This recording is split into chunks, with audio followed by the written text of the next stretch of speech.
Supercrack Estrella presenta el misterioso caso de Mary Miller. Máquinas del tiempo 1942. El 7 de mayo del año 1942 fue un día extraño para Mary Miller. Recorrió una distancia de 1000 kilómetros desde Chicago a Nueva York para autoeliminarse. Esta palabra la usaré para evitar la censura. Autoeliminarse, nadie haría esto, no hay ninguna lógica. Pienso que Mary Miller podría haber sido una espía nazi, ya que ese mismo día que se autoeliminó el 7 de mayo, apareció un submarino nazi en las costas de los Estados Unidos, que fue atacado por la Marina de Guerra de los Estados Unidos. Mary Miller viajaría a Nueva York para reunirse con el genio científico Nikola Tesla, que en el 1942 trabajaba en el experimento Filadelfia. Estaban creando una máquina del tiempo para viajar en el tiempo, y los nazis estaban muy interesados en estos experimentos de los americanos, ya que ellos también habían logrado grandes avances, gracias a una amiga de Nikola Tesla, Maria Orzych, conocida en Alemania por sus poderes psíquicos, facilitó a los nazis la adquisición de tecnología extraterrestre. Esto los llevó a poder elaborar varios prototipos de naves espaciales. ¿Cuál fue la verdadera intención de los nazis? Los nazis intentaron un desembarco el mismo día que Mary Miller se autoeliminó. El 7 de mayo de 1942, el submarino alemán U-333 estaba a las afueras de la Florida, una vez más en patrulla bajo las órdenes de la Operación Drumeat. El ataque continuó contra la navegación en la costa este de los Estados Unidos, que había estado en marcha desde el comienzo del año. Un mes más tarde, en junio, los nazis, un grupo de alemanes, desembarcó, llegó a la Gran Manzana, ocultó en un submarino U-202 e intentó provocar el caos en la ciudad mediante una serie de atentados, pero la misión acabó por los innumerables despropósitos que cometieron sus protagonistas. Los nazis, posiblemente mediante la espía Mary Miller, quería evitar a toda costa que se realizara el experimento Filadelfia. Nikola Tesla ya había realizado un experimento de viaje en el tiempo en el lago Michigan. Lo hizo con un barco donde se encontraba una secta llamada Casa de David, muy cerca de donde vivía Mary Miller. Nikola Tesla había mandado a una secta que había en ese barco hacia atrás en el tiempo. Esta secta se hacía llamar Casa de David, y eran unas personas con pelo largo y barba que hacían el celibato. Esto ocurrió en 1921, y en mi canal he mostrado una foto donde aparece Nikola Tesla con esta secta llamada Casa de David. En 1921 desapareció la goleta Rosa Bella, con toda su tripulación y sus pasajeros, todos miembros de una especie de secta llamada Benton Harbor Casa de David. Meses después aparecieron los restos del barco. Parecía que algo lo había chocado, ya que su popa estaba destrozada. El misterio mayor era que la cabina no estaba y había sido arrancada con una precisión increíble. Navegantes de la zona dicen que cuando el lago está calmado se observa que debajo del agua hay una enorme y extraña formación rocosa similar a Stonehenge. 1921 desapareció la goleta Rosa Bella, un experimento de Nikola Tesla muy parecido al experimento Filadelfia llevado a cabo años más tarde. Su tripulación y sus pasajeros, todos miembros de una especie de secta llamada Benton Harbor Casa de David, fueron llevados al pasado. En la goleta Rosa Bella en 1921 viajaban los miembros de una especie de secta denominada Benton Harbor Casa de David. Sí que aparecieron los restos del navío meses más tarde, pero con la popa destrozada y la cabina arrancada con una precisión tan milimétrica como inexplicable. Rosa Bella navegaba en 1921 y se perdió todo rastro de ella, hasta que muchos años después se la encontró navegando a la deriva con la popa destrozada y sin cabina, sin que haya ninguna explicación para esto. Meses después aparecieron los restos del barco. El detalle estaba que la cabina no estaba, era como si hubiese sido arrancada. El misterioso experimento Filadelfia. Según parece, la Marina norteamericana trató de hacer invisible un barco de guerra para combatir a los submarinos alemanes. Aunque la ciencia se ha encargado de desmentir el mito, ¿qué sucedió realmente en el astillero naval de Filadelfia el 28 de octubre de 1943? Según la leyenda, este experimento comenzó a tomar forma a partir de 1939, año en que una serie de científicos se interesaron por las investigaciones de Nikola Tesla, inventor y experto en electromagnetismo, y Albert Einstein. Al parecer, y según determinaron los especialistas, creían posible que a partir del trabajo de estos dos expertos, podrían lograr curvar los rayos de luz que llegan a los objetos para así volverlos invisibles. Por lo tanto, ante las ventajas que ofrecía esta nueva tecnología, el ejército norteamericano aceptó llevar a cabo un experimento en el que se pretendía, en términos del historiador y periodista Jesús Hernández, emplear unos generadores eléctricos en el interior de un buque con el fin de formar campos electromagnéticos lo suficientemente potentes como para curvar las ondas de luz y radio alrededor del barco, logrando así hacerlo invisible, no solo al radar, sino a la vista. Alrededor de 1943, se seleccionó el navío en el que se realizaría esta prueba, el US. El Dredge, un destructor de escolta que podía albergar hasta 200 marineros en su interior. Este barco de guerra contaba con un gran armamento para la época, lo que hizo que los responsables lo eligieran para hacer de él un arma definitiva. El experimento, según el mito, fue realizado por científicos norteamericanos, entre ellos, el propio Albert Einstein, e investigadores alemanes contrarios al régimen nazi. Para llevar a cabo la prueba, se seleccionó la base naval de Filadelfia, actualmente dedicada, entre otras cosas, a guardar navíos militares jubilados. Nikola Tesla, conocido como uno de los inventores más brillantes de la historia, falleció el 7 de enero de 1943 en Nueva York.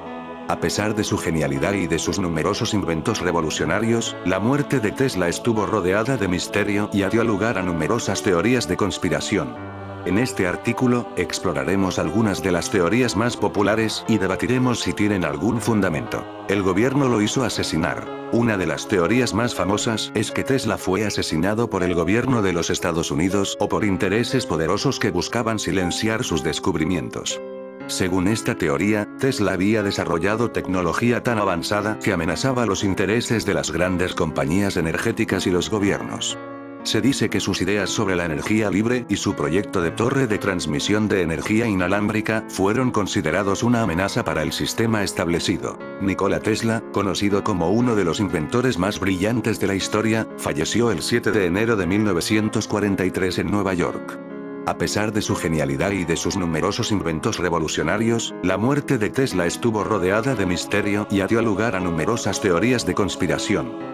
En este artículo, exploraremos algunas de las teorías más populares y debatiremos si tienen algún fundamento. El gobierno lo hizo asesinar. Una de las teorías más famosas es que Tesla fue asesinado por el gobierno de los Estados Unidos o por intereses poderosos que buscaban silenciar sus descubrimientos. Según esta teoría, Tesla había desarrollado tecnología tan avanzada que amenazaba los intereses de las grandes compañías energéticas y los gobiernos. Se dice que sus ideas sobre la energía libre y su proyecto de torre de transmisión de energía inalámbrica fueron considerados una amenaza para el sistema establecido. Sin embargo, no hay evidencia sólida que respalde esta teoría. Si bien es cierto que Tesla era un científico adelantado a su tiempo, sus ideas no eran ampliamente aceptadas en ese momento. Además, no hay registros de que haya sido perseguido o amenazado por su trabajo. Es más probable que Tesla haya fallecido debido a causas naturales, ya que estaba envejeciendo y tenía una salud frágil. Energía víctima de una conspiración científica. Otra teoría sugiere que Tesla fue víctima de una conspiración para robar sus inventos y ocultar su tecnología revolucionaria. Según esta teoría, una vez que Tesla falleció, sus archivos y patentes fueron confiscados por el gobierno de los Estados Unidos y ocultados para evitar que cayeran en manos equivocadas. Se cree que esta conspiración fue llevada a cabo por los mismos intereses poderosos que temían la influencia de Tesla en el mundo. Una teoría menos conocida pero intrigante es la que sugiere que Tesla no murió en 1943, sino que logró desarrollar una tecnología para transferir su conciencia a otra forma de vida. Según esta teoría, Tesla habría transferido su mente a una computadora o incluso a otro cuerpo, permitiéndole vivir eternamente y continuar con sus investigaciones en secreto. La versión más conocida y romántica sobre la muerte de Nikola Tesla señala que el 7 de enero de 1943, a la edad de 86 años, murió en soledad, en la habitación 3327 del Wyndham, New Yorker Hotel. Su cuerpo fue encontrado por una doncella que ingresó preocupada a la habitación, ignorando el cartel de no molestar, que el propio Tesla había colocado en su puerta 2 días antes. Un médico forense, luego de examinar el cuerpo, dictaminó que la causa del fallecimiento había sido una trombosis coronaria. No pasaron 48 horas, y el FBI dispuso que la sección custodia de propiedades extranjeras se apropiara de las pertenencias del difunto, aunque el fallecido era ciudadano extranjero. Casi de inmediato John G. Trump, profesor e ingeniero eléctrico del MIT, quien se desempeñaba como ayudante técnico del National Defense Research Committee, fue convocado para analizar los artículos de Tesla que el FBI había puesto en custodia y luego de 72 horas el especialista rindió un informe en el que concluyó que no había nada que pudiera constituir un riesgo de seguridad nacional en manos hostiles.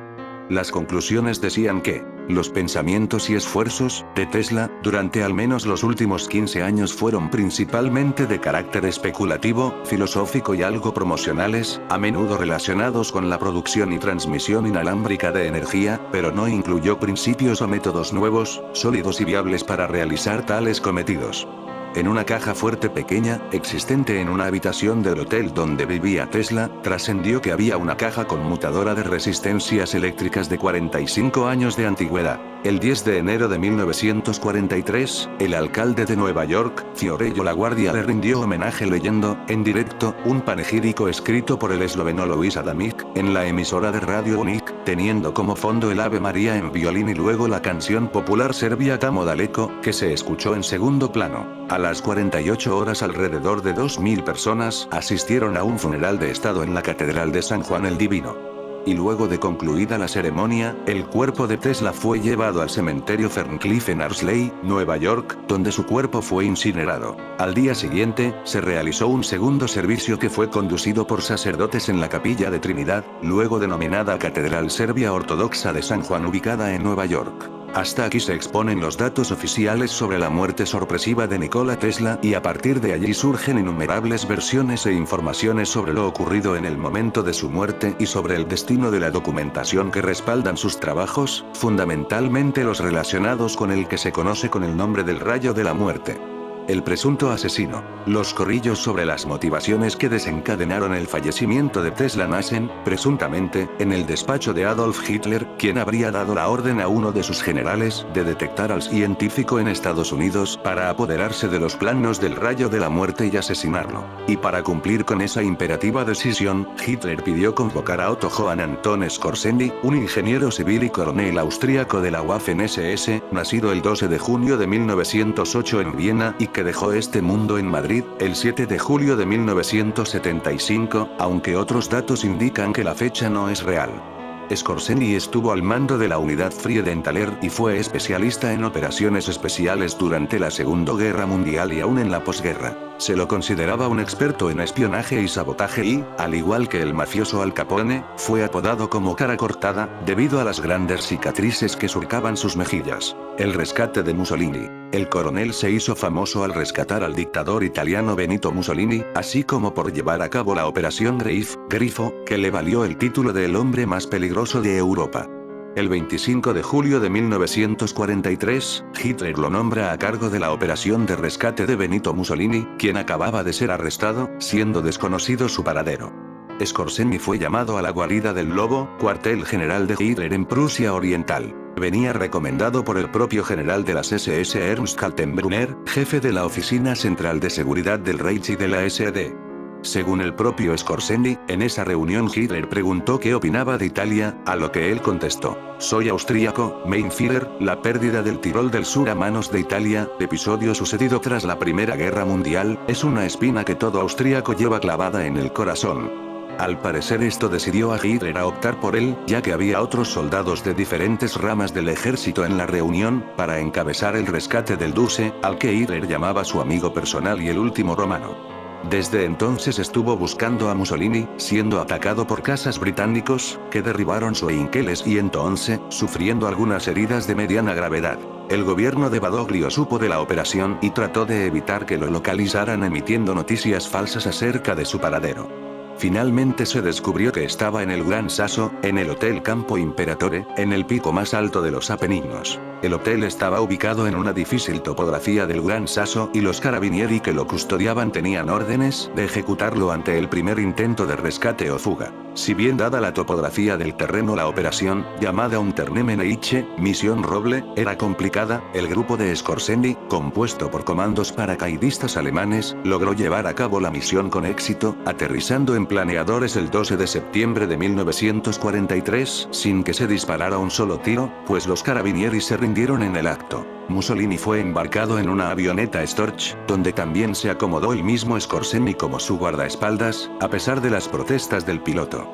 Durante el despegue, la avioneta apenas pudo remontar el vuelo dado que se había excedido su capacidad de carga. Por esta operación Scorseni fue felicitado por el mismo Hitler, quien le dio la Cruz de Caballero y además lo ascendió a Sturmbannführer de las Waffen-SS. Complot contra Hitler. El 20 de julio de 1944 hubo un complot contra Hitler y Scorseni se hallaba en Berlín cuando altos oficiales del ejército alemán trataron de matar a Hitler y tomar el control de los principales centros de decisión de Alemania antes que oficiales leales retomaran el mando. Hitler sobrevivió milagrosamente y se recuperó de las lesiones. Scorseni puso fin a la rebelión y estuvo 36 horas a cargo de la Wehrmacht, antes de ser relevado. Llegó al cuartel de los conspiradores, el edificio de Wendlerblatt, en Berlín, solo 30 minutos después de que el Oberst, coronel, Klaus von Stauffenberg y los principales cabecillas del complot fueran ejecutados por orden del general Oberst, coronel general, Friedrich von Odessa. Se estima que fue uno de los fundamentales organizadores de Odessa, en España y fue el alma mater de la Universidad Técnica de Viena y ferviente nazi y tuvo a su cargo a la SS Panzerbrigade 150, a la vez que participó de las operaciones Barbarroja, Unternehmen Panzerfaust y en la batalla de las Ardenas. La historia oficial señala que falleció de un cáncer de pulmón y formó parte destacada del Partido Nacional Socialista Obrero Alemán. Scorseni formó parte de una familia austríaca de clase media y su apellido es de origen polaco. Sus antepasados provienen de Scorsesín, en la región de la Gran Polonia. Era por cierto un asesino oculto. Hablaba francés e inglés y fue un destacado esgrimista mientras estudiaba en Viena. Sus cicatrices en las mejillas provienen de un duelo académico, oportunidad en que participó del 10º de una serie de combates personales. El nazi que salvó a un presidente Scorseni, en 1931, se unió a la organización nazi austríaca y se convirtió en miembro de la SA, aunque, vale decirlo, también jugó un papel destacado el 12 de marzo de 1938, cuando salvó al presidente de Austria, Wilhelm Miklas de ser muerto por disparos efectuados por un nacionalsocialista. Precisamente, al Partido Nacional Socialista ingresó con el número de ficha 1.083.671 y al estallar la Segunda Guerra Mundial se ofreció como piloto a la Luftwaffe, ya que tenía experiencia con avionetas, pero se lo asignó en operaciones de tierra porque medía 1,92 metros. Luego, sus superiores lo propusieron para servir en la reserva de las Waffen-SS e ingresa a la primera división SS Leibstandarte SS Adolf Hitler y posteriormente fue enviado a la segunda división SS Das Reich, participando en las campañas en Francia, Holanda y los Balcanes. En la campaña rusa. En la campaña desarrollada en Rusia durante 1941, le otorgaron la Cruz de Hierro, se enferma y es enviado a Viena en diciembre. Al regresar a Alemania fue ascendido a Sturmführer, capitán, de la reserva y destinado a los servicios de inteligencia, más precisamente en la Oficina Central de Seguridad del Reich en Berlín, siendo designado jefe de comandos y se le encargó la tarea de entrenar tropas de operaciones especiales para guerras de guerrillas, sabotajes y secuestros. Su unidad se denominaba Friedenthal. En el final de la guerra el 30 de enero de 1945 Scorseni fue enviado por Himmler al frente del río Oder para detener a los rusos.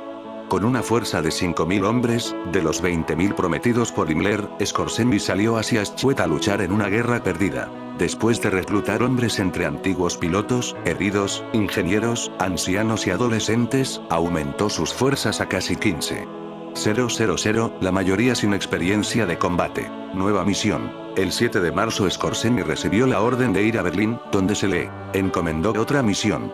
Allí se le comunicó que el primer puente sobre el río Rin había sido tomado por los aliados cerca de Remagen.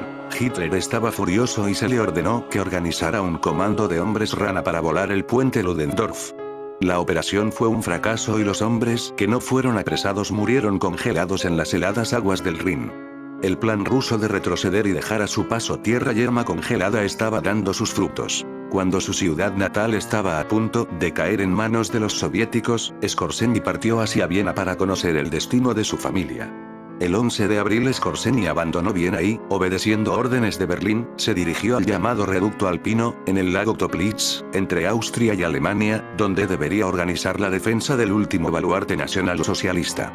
Sin duda, Hitler lo tenía como uno de sus mejores hombres en la guerra. Desilusionado, Skorzeny descubrió que el reducto alpino nunca había sido construido, por lo que el 8 de mayo de 1945 Otto Skorzeny se entregó al ejército estadounidense. La posguerra. Después de la guerra, Skorzeny fue acusado en los juicios de Dachau por crímenes de guerra debido a una operación en la que sus hombres se hicieron pasar por soldados estadounidenses durante la batalla de las Ardenas, pero fue absuelto después de que un oficial paralelo de las fuerzas especiales británicas testificara a su favor, ya que los aliados utilizaron métodos similares. Mientras estaba bajo custodia logró escapar, aparentemente con la ayuda de ex hombres de las SS disfrazados con uniformes de la policía militar estadounidense. Más tarde afirmó que esto fue posible en cooperación con los servicios de inteligencia de Estados Unidos. Después de su fuga, se instaló en España bajo los auspicios del régimen de Franco y volvió a su profesión de civil de antes de la guerra como ingeniero civil. Creó una empresa próspera y, al mismo tiempo, participó en el comercio de armas. Skorzeny en Argentina. Durante un tiempo estuvo en Argentina y fue miembro del régimen de Juan Domingo Perón y su esposa Eva Perón, con quienes tuvo estrechos vínculos. En la práctica, brindó asesoramiento sobre investigaciones e inteligencia, además de capacitar y entrenar a la policía local. En 1966, cofundó una organización española con inclinaciones neonazis llamada SERADE. Más tarde saltó a la fama como asesor militar en Egipto del régimen de Muhammad Naguib y el coronel Nasser. Allí participó, junto con otros ex-oficiales nazis, en el entrenamiento de un ejército de voluntarios árabes en la guerra de guerrillas, cuando su objetivo planeado eran las fuerzas británicas en el área del Canal de Suez. También entrenó a refugiados palestinos para combatir como fedayines en infiltración a Israel con fines de sabotaje desde la Franja de Gaza, en los años 1953-1954. Uno de los palestinos con el que tenía una amistad de larga data era el joven Yasser Arafat. Skorzeny en familia. Se casó con Margareta Gretles Schreiber, de quien se divorció en 1937 con la que no tuvo hijos. Y 2 años más tarde hizo lo propio con Emily Nart, con quien tuvo una hija, Waltraud. En 1953 volvió a divorciarse tras tener relación con Ilse Luge, con quien se casó en 1954 en Madrid y vivieron juntos hasta la muerte de Skorzeny. Skorzeny compartió su vida junto a 3 hermanos con quienes sufrió, al igual que todos los austríacos, las consecuencias del Tratado de Versalles, logrando sobrevivir gracias a la Cruz Roja, la orden de matar a Tesla, y así llegamos al meollo de la historia que relatamos. Las versiones que corrieron como reguero de pólvora indican que Adolf Hitler, en 1943, le dio personalmente a Skorzeny la orden de detectar, en Estados Unidos, a Nikola Tesla, a quien le debía robar los planos de un arma que se denominaba el rayo de la muerte. Los planos, que se encuentran en Serbia, constarían de 10 páginas. Por lo que en la inteligencia norteamericana se supo luego, junto a otro espía, Skorzeny habría localizado a Tesla y le habría, con su cómplice, robado documentos que tenía en la caja fuerte de la habitación del hotel donde vivía, luego de lo cual lo asesinaron. El rayo mortal. Allí, teóricamente, se hallaba guardado el rayo de la muerte o rayo de Tesla, que permitiría disparar unas de partículas microscópicas hacia seres vivos u objetos para destruirlos.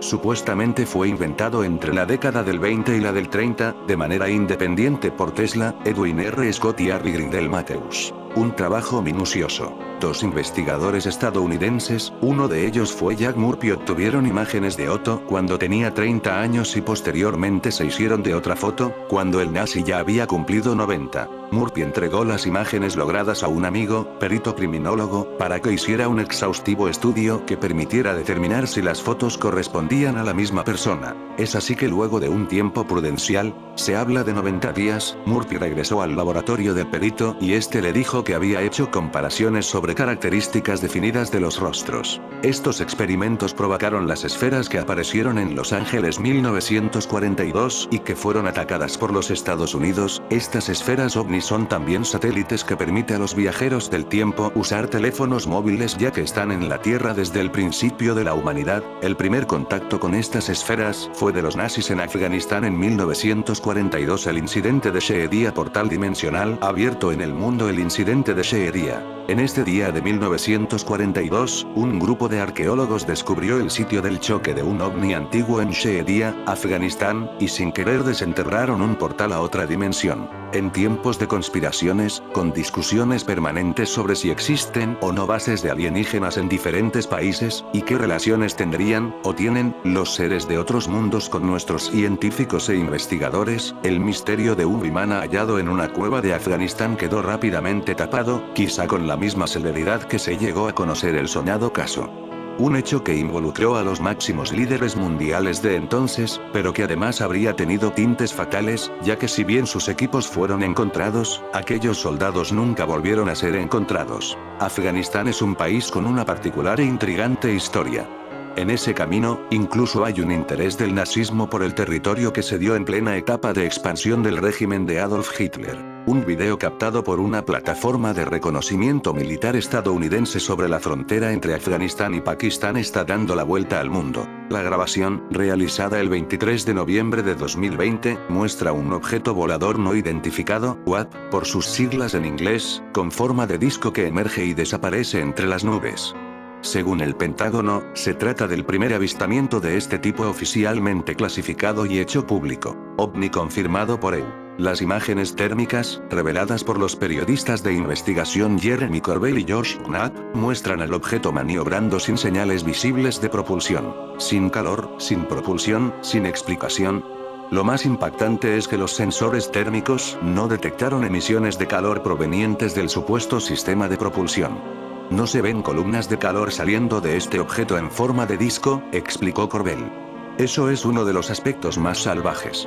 Según los investigadores, el objeto se desplazó abruptamente entre las nubes, cambiando de dirección sin lógica aparente. Las estimaciones sugieren que tendría un diámetro de entre 200 y 400 metros. Según el portal de Atlas on One Map, durante una expedición en la zona de Puno, el montañista José Luis Delgado Mamán hizo un sorprendente hallazgo a principios de la década de 1990.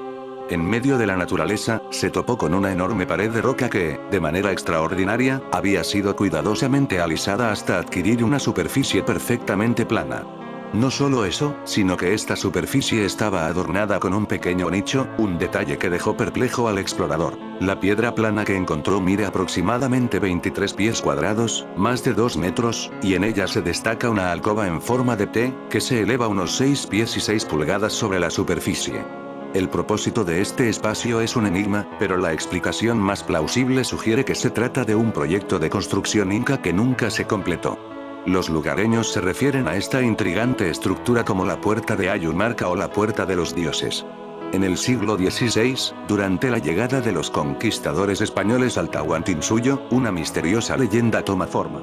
Según cuentan, un sacerdote inca llamado Aramunmuru, en compañía de una sacerdotisa, huyó de los invasores y llegó hasta un enigmático portal, cargando consigo el valioso disco solar, un tesoro de incalculable valor para los incas. La narración relata que estos sacerdotes utilizaron el disco como si fuera una especie de llave interdimensional, que les permitió atravesar el imponente muro de piedra y desaparecer de este mundo, dejando atrás un misterio que perdura hasta nuestros tiempos. En la actualidad, quienes visitan este lugar a menudo se sumergen en un ritual singular. Una persona se arrodilla ante el misterioso portal, con las manos extendidas, mientras otros dos individuos se ubican de pie dentro de las columnas invertidas que lo rodean. Se dice que este ritual permite a la persona en el portal concentrar energía de las columnas.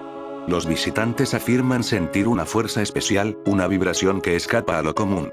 Como parte de la ceremonia, es común dejar ofrendas a los pies de las columnas, como agua, dulces, vino e incluso hojas de coca, alimentando así la enigmática tradición. Un oceanógrafo británico, el Dr. Simon Boxall de la Universidad de Southampton, ha propuesto una explicación natural para las desapariciones en el Triángulo de las Bermudas, desmitificando las teorías paranormales. Según el Daily Mail, Boxall atribuye los incidentes a olas gigantes, formaciones impredecibles de hasta 30 metros de altura que pueden hundir barcos en minutos. Estas olas, conocidas como olas de tormenta extremas, tienen pendientes pronunciadas que resultan devastadoras para embarcaciones, especialmente las de gran tamaño, descartando ideas como ovnis o portales interdimensionales. El Dr. Boxall explica que las olas gigantes surgen por la convergencia de tormentas o la combinación de ondas, aunque su origen exacto sigue siendo un enigma científico. Estas olas pueden golpear desde direcciones inesperadas, y su impacto es mayor en barcos grandes, pudiendo partir el casco al dejar la embarcación suspendida entre picos. Un caso emblemático es el de Luz Cyclops, un buque estadounidense que desapareció en 1918 con 306 tripulantes mientras cruzaba la zona, sin emitir señales de socorro. Boxall sugiere que una ola gigante pudo haberlo hundido rápidamente.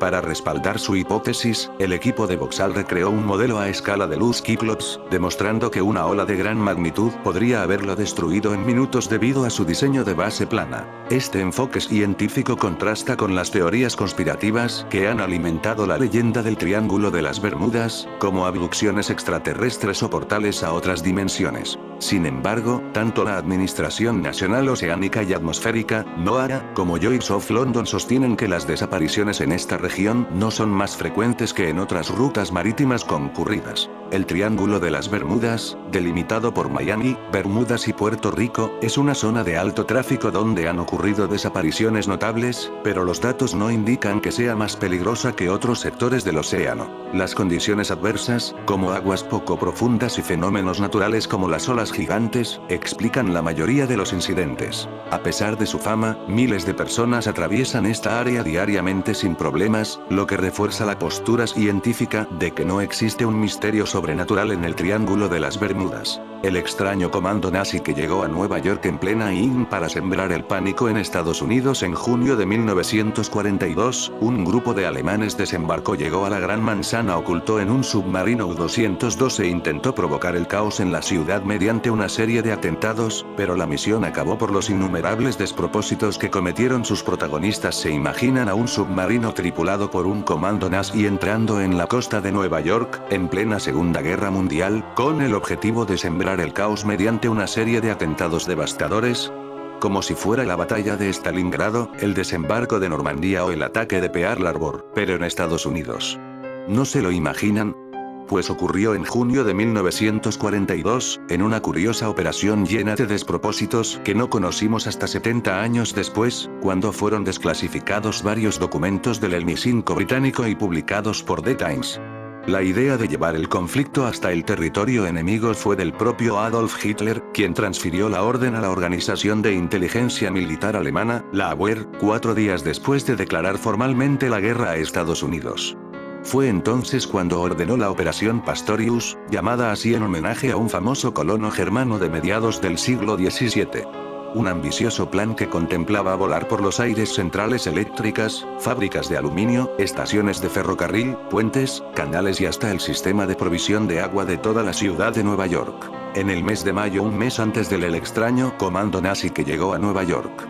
El día 7 de mayo 1942 ocurrieron algunos sucesos que involucran a espías que pueden estar relacionados. El U-333 escapa de ataque feroz el 7 de mayo de 1942, el submarino alemán U-333 estaba a las afueras de la Florida, una vez más en patrulla bajo las órdenes de la Operación Drumbeat, el ataque continuo contra la navegación en la costa este de los Estados Unidos, que había estado en marcha desde el comienzo del año. Ese mismo día 7 de mayo 1942 Russell Sorge, fotógrafo del Buffalo Courier Express en Buffalo, Nueva York, regresaba a la oficina después de un trabajo. Tras tomar una ruta diferente a la habitual, Sorge fue adelantado por patrullas policiales y decidió seguirlas. Las patrullas se detuvieron frente al Hotel Genesee, en el número 530 de Main Street, donde Russell Sorge vio a una mujer sentada en una cornisa junto a una ventana del 8º piso, en la esquina de Genesee y Pearl Street. Sorge recordó: saqué mi cámara del coche y tomé 2 fotos rápidas mientras la mujer parecía dudar lo más rápido que pude, metí la película expuesta en el estuche y busqué un soporte nuevo. Apenas saqué la diapositiva y me dispuse a tomar otra foto, ella saludó a la multitud de abajo y se impulsó hacia el vacío. Gritos y exclamaciones estallaron entre los espectadores horrorizados mientras su cuerpo se precipitaba hacia la calle. Me sujeté firmemente, esperé a que la mujer pasara el 2º o 3er piso y luego disparé. La mujer que se suicidó saltando por la ventana del 8º piso ese día era Mary Miller, de 35 años. El cuerpo de Mary Miller, rodeado de investigadores. Saludó a la multitud de abajo, su cuerpo se desplomó hacia la calle. Foto cortesía de Cultural Ghost. El cuerpo de Mary Miller, rodeado de investigadores. Saludó a la multitud de abajo, su cuerpo se desplomó hacia la calle. Foto cortesía de Cultural Ghost. La señora Miller se registró en el hotel con el nombre de M. Miller y afirmó ser de Chicago. Inmediatamente entró en el baño común de mujeres, cerró la puerta con llave y salió a la cornisa por la ventana. Mary Miller, residente de Buffalo, vivía con su hermana y se había registrado en el Hotel Genesee tras informarle que viajaba a Indiana para visitar a unos familiares. Aunque no hay mucha información disponible sobre Mary Miller, lo que sí se sabe es que su hermana quedó totalmente conmocionada por el autoeliminación de Mary.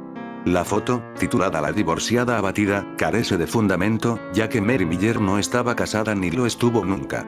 Lo que hace que su caso sea tan inquietante es que se desconoce el motivo del suicidio, nunca se encontró ninguna nota y saludó a la multitud inmediatamente antes de autoeliminarse. Postal del Hotel Genesee que muestra la ventana desde la que saltó Mary Miller. Foto cortesía de Cultural Ghost. Postal del Hotel Genesee que muestra la ventana desde la que saltó Mary Miller. Foto cortesía de Cultural Ghost. Además de The Buffalo Courier Express, la foto se publicó al día siguiente en la edición del 8 de mayo de 1942 del New York Times y, posteriormente, en la revista Life. En la foto, se ve a una mujer policía entrando al hotel, probablemente intentando alcanzar a Mary Miller antes de que pudiera suicidarse. Quizás ver a la agente entrar en el edificio impulsó a Mary a saltar en el acto, antes de que pudiera ser disuadida. La foto no solo es intrigante por el autoeliminación en curso capturado. En 1942, la mayoría de los hombres luchaban en la Segunda Guerra Mundial y las mujeres apenas comenzaban a incorporarse a la fuerza laboral. Inc. 7417. La mujer policía vista corriendo dentro del Hotel Genesee fue probablemente una de las primeras mujeres en trabajar en las fuerzas del orden en Buffalo. Dos hombres en la cafetería, aparentemente ajenos al pánico que reinaba en la calle, se ven junto a un cartel de propaganda de la Segunda Guerra Mundial en el escaparate que dice: "Dale hasta que le duela a Hitler". El letrero que cuelga del lateral del edificio anuncia las tarifas de las habitaciones del Hotel Genesee desde $1 por noche, aunque, por supuesto, se comparte el baño. En 1942, los sándwiches en la cafetería de la planta baja solo costaban 10 centavos.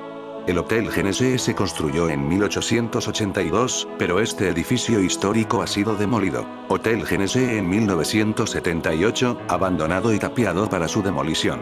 Foto cortesía de Cultural Ghost. La famosa foto, generalmente conocida como la divorciada abatida, pero más correctamente llamada el autoeliminación del Hotel Genesee, se utilizó en un estudio psicológico.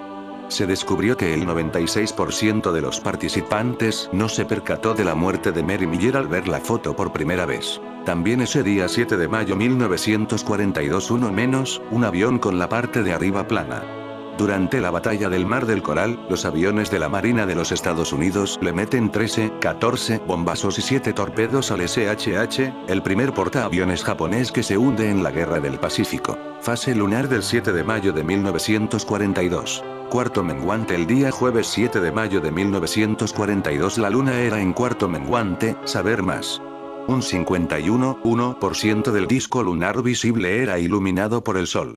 La edad de la luna en esa fecha era de 22,15 días, dentro de su ciclo de fases de aproximadamente 29,5 días. En fin amigos de Supercrack Estrella, para más historias como esta estamos en contacto.